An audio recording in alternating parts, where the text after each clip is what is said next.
What do we have in store today? And we shall be taking a look at that rift. According to the locals this morning, there are some clergy people who are trying to bring about some reconciliation between the president and the DP. But of course, over the weekend, we saw the meetings that were cancelled, and of course, and a deputy president that was being chastised by the cabinet. So we're going to take a look at that and those allegations of unfairness from one of the political divides towards the other, and of course, leniency that has been stretched towards the ODM party as they go along with their political activities. So we shall take a look at that and much more and try to make heads and tails of it. But remember, you can be a part of the conversation by getting on Twitter and telling us what you think. The hashtag to use this morning is KTN Morning Express, and I'm at Trix Ingado. Michael is at Michael G. Gitonga. We're going to keep ourselves engaged in the discussion in that way. So what is the Twitter poll question this morning, Mike? Well, here's your ticket to the show.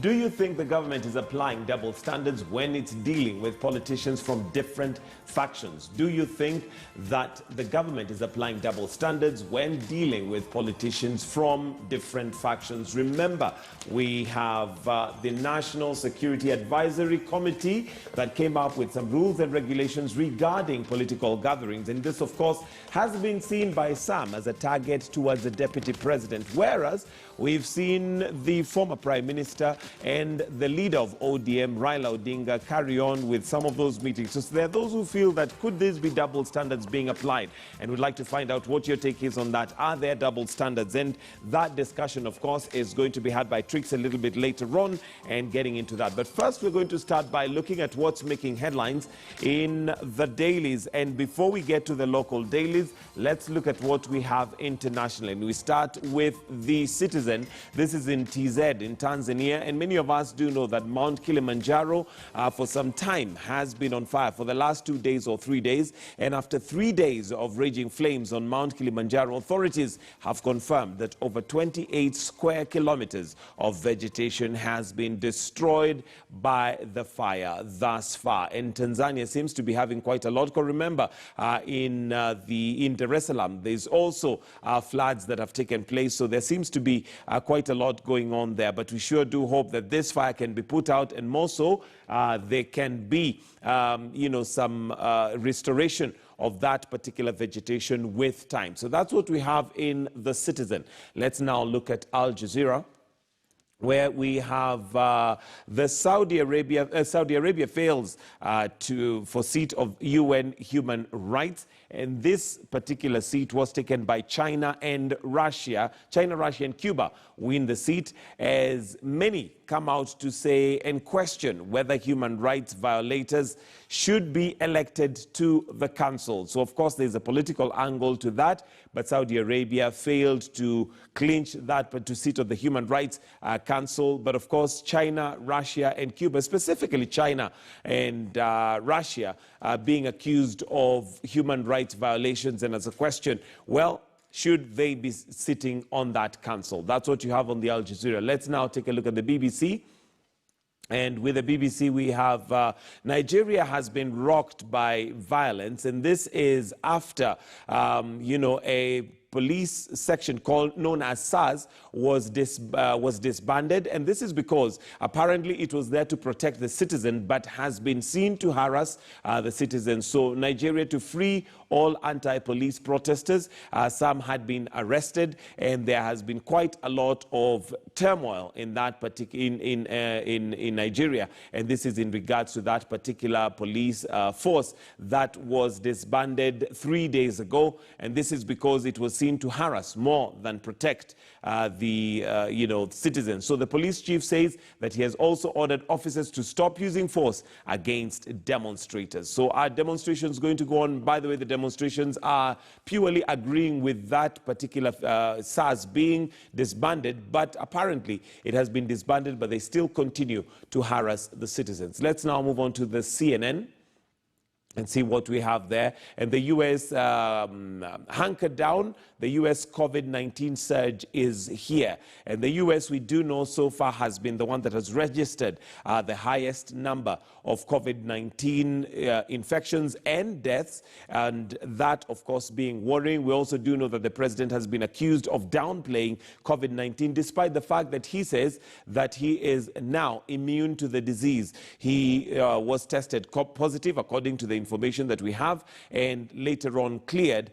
But according to him, he is now immune to the disease, despite the fact that revelations, and we'll see that in the Standard, are being shown that you can be reinfected with COVID-19. So there you go. Also, Thailand's unprecedented revolt pits the people against the king. Quite a number of stories right there on the CNN, if you'd like to catch up with that. But for now, we'd like to change focus and take a look at the locals, and we're going to start off with the Standard. But before that, allow me to introduce the guests that we have, and we're joined by Honorable Saka Bunyasi, Member of Parliament for Nambale. Thank you for joining us this morning, bright and early. Karibu sana. Thanks, Michael. Thanks, Michael. All right, and we start off with the Standard, where the headline is Revealed, Push to Reconcile Uhuru and Ruto. And this is a subject that you're going to get more deeply into, or Trix is going to get deeper into, and that will be during the discussion later on. But your thoughts on this? We have religious leaders and a number of leaders, stakeholders, and those allied to Uhuru Kenyatta coming together to see whether they can reconcile the Deputy President and the President. But one might ask the question of what was the genesis of their disagreement in the first place. Thank you, Michael. I think this is a very important development. First of all, I've always held the view that the disagreements between the President and the Deputy are issues within their party, in the Jubilee Party. And any effort to get a Jubilee Party organized, a large party, it's the largest party, organized and functioning and focusing on issues that are in their manifesto is good for Kenya. It's good for the country. It's good for the country. So if these leaders can get any headway, I think it'll be helpful. And secondly, Michael, the two represent the past and the future. President Uhuru now doing his second term and planning his exit after 2 years is representing what is current and what has been.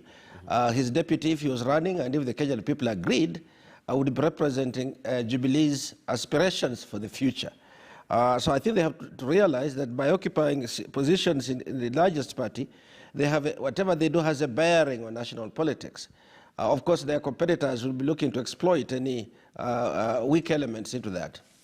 Absolutely, and we'll wait and see what that is all about. Of course, the genesis of their disagreement, whatever that is something that needs to be ironed out. Otherwise, it'll be an exercise in futility. Let's look at other stories, because you'll be delving more into that later on. But on page 2, man gets coronavirus second time, this time more severe. Now, there's some study that shows that we have several people who've been reinfected with the coronavirus, COVID-19, despite the fact that some felt that after you've been infected the first time and are clear, then you are good to go. And we even have people as high as the U.S. president saying that they are immune to it now. But this, of course, is a matter of concern, given that we seem not to have fully understood how the coronavirus COVID-19 works. And as a result, we need to be careful. Even we here in Kenya, we seem to be throwing caution to the corners of the wind. Thanks, Michael. I think you got that right. It's surprising because right at the beginning they said that you can be reinfected by the COVID-19 virus, even if you have gone through it. That's what we knew in the beginning. And personally, being a layperson, I never understood then what the role of a vaccine is, because if you can get infected, then what's the use of vaccines, really? Right. And that clearly shows that in the second round, as they say, it probably gets more severe.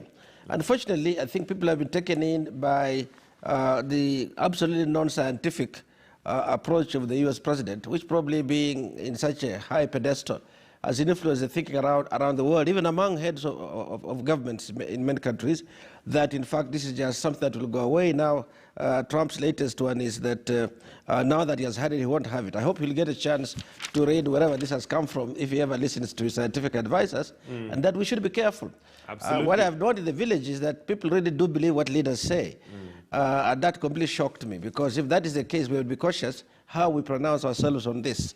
And I had the onerous task of saying, don't believe those who say it won't come back. It's there, it's real, it will hit us. So Absolutely. I think this is really very serious. Your warning to Kenyans, it seems like we have relaxed our protocols and some of those regulations that were given by the Ministry of Health.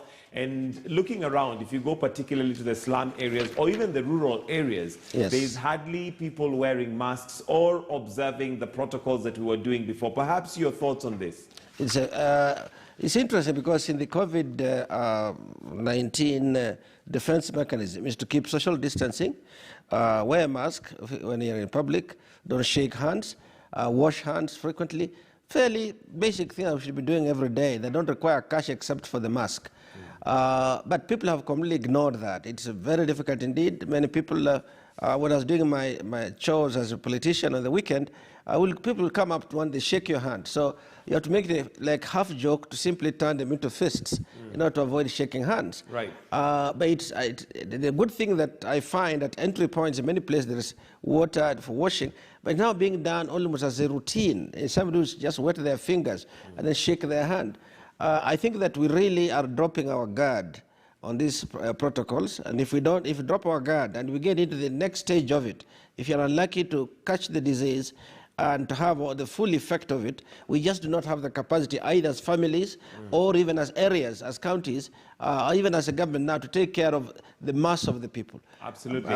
Really, this has to be understood and taken extremely seriously, and leaders in public themselves must take precautions, but must not cause others to forgo protocols. If you have a gathering, obviously you may wear your mask, but you'll make those around you not wear masks. People who come in to say hello, do whatever you're doing, won't be wearing masks. They'll be just disobeying the protocols. And that right there might be one of the issues that we have, Mheshimiwa, because we have our politicians particularly. I mean, we can even mention the president himself, the deputy president, we have Raila Odinga. They've all had gatherings where people are not wearing masks, and it seems to downplay what the Ministry of Health is trying to warn us about. Don't you feel that they have a huge responsibility to ensure that they get this message home? I think it's extremely unfair that people in leadership who know very well what the full implications of these are should be doing that. I think that our leaders should model the behavior that we want to have. And the president, who obviously has no immediate need to go out to the crowds, should probably be the one who can do it most easily. But the rules for the others must be clear and must be strict. And they should not be done in a differential way. They should not be done in a selective way. Otherwise, if we do that, we really are heading in for trouble. Absolutely. And I think we should listen to the science that is coming out. And clearly, those three are mentioned, but not only those three. Everybody else, including all the other leaders. If you get into a gathering, if you cause a gathering, you're creating a super spreader opportunity, as they say. Absolutely. And still, while on COVID-19, there's an article there that would be of interest to you. COVID-19 vaccine trial halted. That's on page 2 of the Standard. But let's move away from COVID-19 and move on to page 4. And there seems to be good news for the counties and funds for counties to receive 52 billion. This we know, of course, is as we had a stalemate between the Senate and having those funds not being distributed. But now there seems to be a ray of light at the end of the tunnel with 52 billion being released. This is according to the National Treasury and Planning Cabinet Secretary Ukur Yatani. Your thoughts on how this is going to play out, particularly because we do know that counties were staring at a very difficult time where they were going to ground to a halt if the money was not released. But now we have the money coming. Some of the money has been released. I do not have the figures yet of what the full amount should have been. But money has been released. 52 billion is good news. It's very good news indeed for the country. Michael, frequently people forget that the devolved system is part of the national economy, part of the fabric of this republic. And all that has happened is that you have developed the way decisions will be made, but the Kenyans that you are serving are the same. In fact, to a large extent, it's the vast majority of Kenyans that are out there in the counties rather than in the big headquarters in the cities as it is. So whenever resources are delayed, you're delaying chances to support Kenyans. You're delaying chances to revive the economy. So I'm very happy that this has happened. But I think that the Treasury, I think, has been covered this time by by the fact that there was a delay in agreeing on the formula, Right. I think there is a core problem that we really must get to. The capacity of the Treasury to fund the counties on an ongoing basis. It can't be a stopgap thing that you send money only so often. And what we are never told, when they send the money, there are instructions where the money should go. Right. It may be for salaries. And if you're paying only salaries, you can't turn around at the end of the year and say, hey, you guys have not been putting money in development, because that's not what you are releasing. Right. We have to be serious about the qualitative aspects of the flow of funds to counties, timeliness, purpose of which it's being sent, and meeting obligations. And I hope we shall get into a situation where we can predict what will be coming when. Absolutely. Then Kenya will be developing from the roots, and that's what we need to happen. All right, and of course, there are those who feel that devolution has been fought left, right, and center. But it is one thing I think that Kenyans agree with the Constitution 2010 that we got right, and that needs to be guarded and shielded, specifically and particularly because of the funds that it receives. Do you feel that, there are those who feel that sometimes that devolution is being fought from the top by national government? Is that, an aspiration or something, a thought that you share? I sometimes worry about it a lot, and there are various perspectives. One, that because of the cash flow difficulties that the economy goes through, like most economies do go through, but ours has been fairly severe in the recent past, that because there aren't funds, it's easy to blame the counties because they're not immediately represented around the table at the cabinet level or so, although the Council of Governors can come back and make noises. Two, that because the corruption in the counties has been highlighted to a very large extent, it is very easy to say funds going to the counties are going to be stolen and so on. The quantum of resources stolen in this country is very big. In fact, the theft of funds outside of counties is much bigger than the total allocation of money to the counties. There's no shilling that should be lost, obviously. So that kind of name-calling has given people the impression that perhaps it's not even important, perhaps it's even a favor. But yet, as you say, this is the one thing we got right, and if you're going to affect the Wanjukus and the Nadiakas and the Atienos, we must let this work. But secondly, agriculture will not pick up, potable water supply programs won't pick up the key things, primary health care won't pick up the key things that are crucial for the Human Development Index and indicators of this nation. All right, and yes, devolution is definitely something that works so far. Let's look at another big story, and this is after schools resumed on Monday. Page 6 and 7 is mainly covering quite a number of angles in regards to schools returning, and we have 90% of Form 4 candidates turning up, which is a good thing. That's good. We are yet to know where the 10% might be. But let's look at this story where a headache for candidates as schools shut down because they're crowded. Again, we go back to COVID-19 and whether we have measures in place to ensure that we've opened schools. And the picture right there that you can see is St. Juliet's Primary School in Kibra in Nairobi. And just by the picture, you can see how crowded those children are. Yes. Some of them may not also be wearing masks. But your thoughts on whether we may be doing this way too soon when we are hardly before we are prepared to, deal with a surge, should there be one? That's absolutely true. But I guess that from a pragmatic point of view, the pressure is immense. So I guess that the idea is let us try out these examination candidates and see how it works. But it was obvious from the beginning that they will not be able to meet the Ministry of Health protocols, social distancing, in terms of physically how they sit in class, for example, not how they play in the field. Masks, they'll probably carry them, but they carry them below the way below the mouth, so they'll have it on them, which means not helping.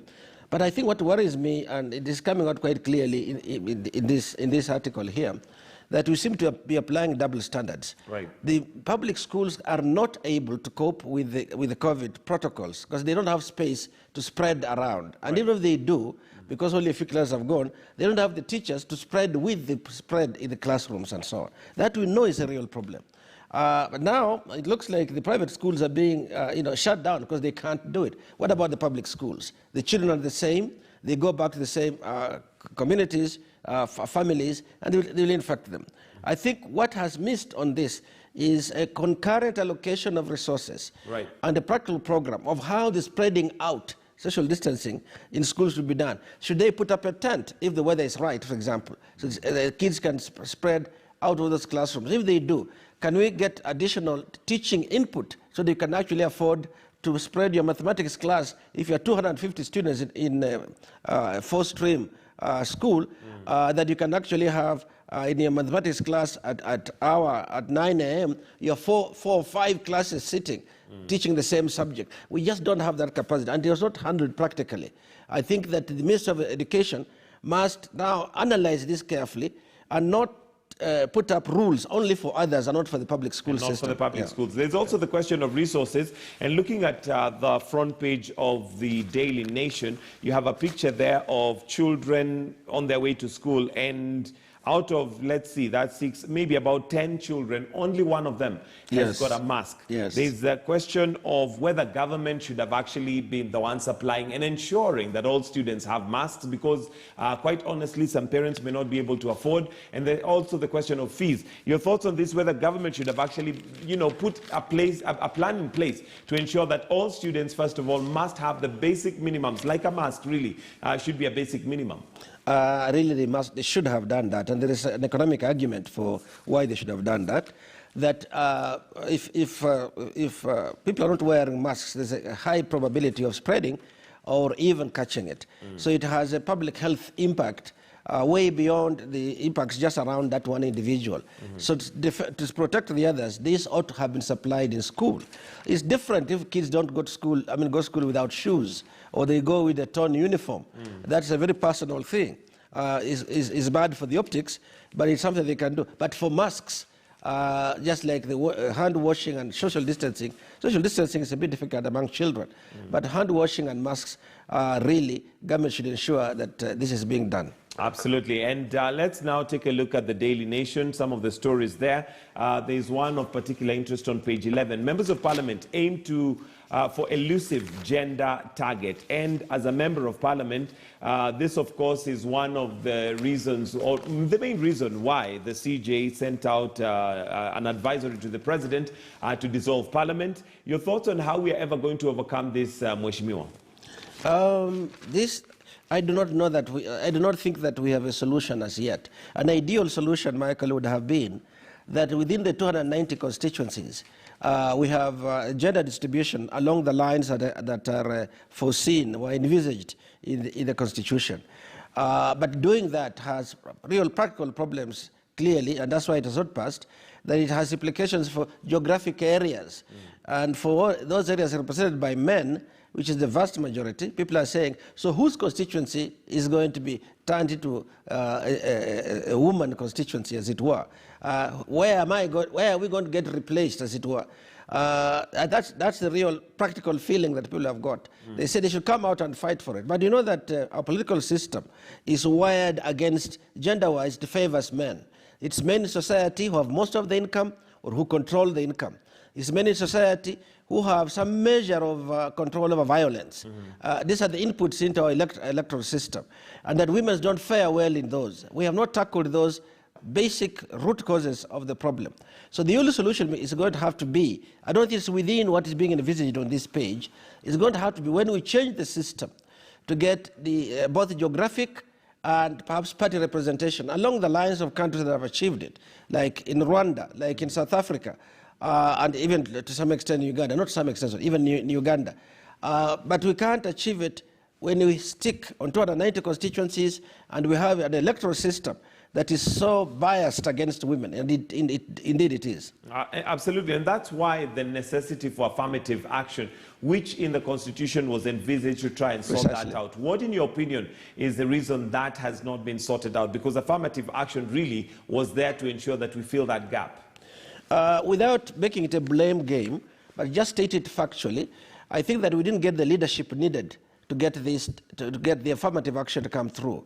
I think there was obvious sense of doubt among many concerned, in Parliament included, the total leadership of Parliament. Like, in a sense, there was tongue-in-cheek kind of thing.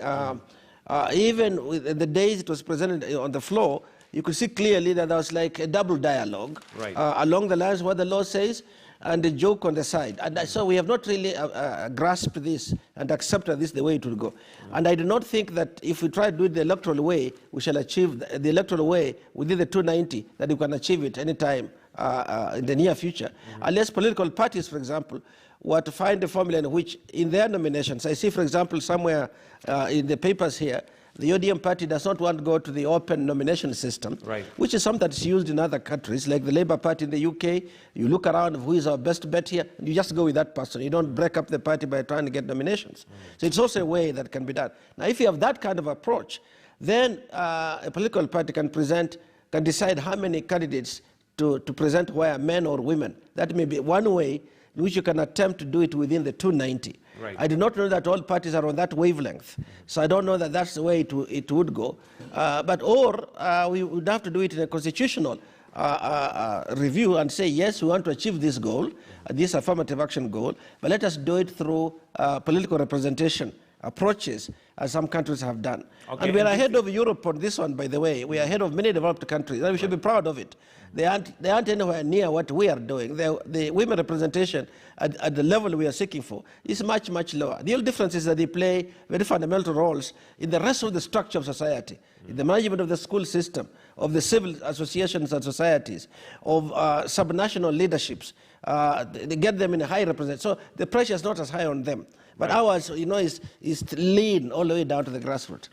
And maybe do you think there should be legislation at the political party level to ensure that that's the point where we begin that affirmative action and the two-third gender bill, because the two-third gender representation? Because if the political parties were able to give us that at that level, then it would be easier maybe at the national level. And it would be easier, and it would also help us to get the gender requirements within the same size of parliament, within the 290 representations, excluding the county women reps and so on. Because otherwise, if we follow the same rule as we did with the county governments, we would simply be blowing it up by a certain proportion mathematically that make whatever the numbers there are, two-thirds, no more than two-thirds. Absolutely. Yeah, and that will call for a much, much larger parliament. All right.